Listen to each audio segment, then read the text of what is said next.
আসসালামু আলাইকুম, আমি ডাক্তার নাজমুল সাকিব সূচক, MS pediatric surgery consultant, AMZ hypospadias and circumcision centre. Professor Samidur Rahman স্যারের আন্ডারে আমরা এইখানে একটি সার্জিক্যাল টিম শিশু সার্জারির কাজ করি। আজকে আপনাদের সাথে একটা জন্মগত ত্রুটি নিয়ে আলোচনা করব। এই ত্রুটিটা আজকাল দেখা যাচ্ছে আমরা অনেকেই পাই এবং অনেক আসলে অবহেলা করে একটু দীর্ঘ বিরতির পরে বা একটু বাচ্চা বয়স হলে আসে। সেটা হচ্ছে আমরা অনেকে বলে এটা টাংটাই, আমরা ডাক্তারি ভাষায় বলি এটা অ্যানকাইলোগ্লোসিয়া।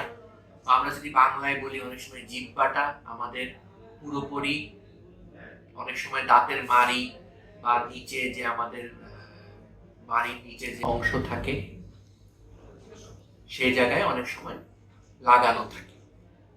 এতে করে যেটা হয়, আমরা জিহ্বাটা প্রসারিত করতে পারি না এবং প্রসারিত করতে না পারার দরুন অনেক সময় দেখা যায় যে বাচ্চাদের ক্ষেত্রে অনেক ক্ষেত্রে দেখা যায় যে বাচ্চারা কথা বলতে ফাইন ওয়ার্ড, দেখা গেল অনেক সময় কবিতা আবৃত্তি বা আমরা যেমন অনেক সময় খুব শুদ্ধভাবে কথা বলতে কিছু উচ্চারণ আছে বাংলা ব্যাকরণে, সেগুলো বলতে সমস্যা হয়।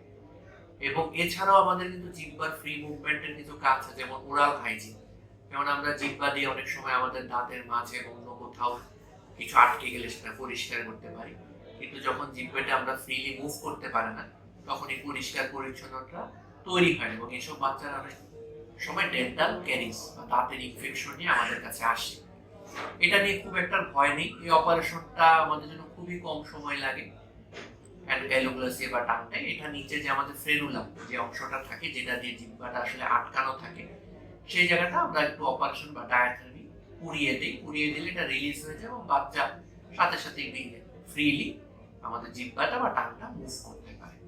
তবে একটা কথা মাথায় রাখতে হবে, বাচ্চা কথা শিখার উচ্চারণের আগে সাধারণত 9 মাসের আগে আমরা এই অপারেশন করার কথাটা প্রিভেন্ট করি, মানে অপারেশন করাটা আমরা পছন্দ করি।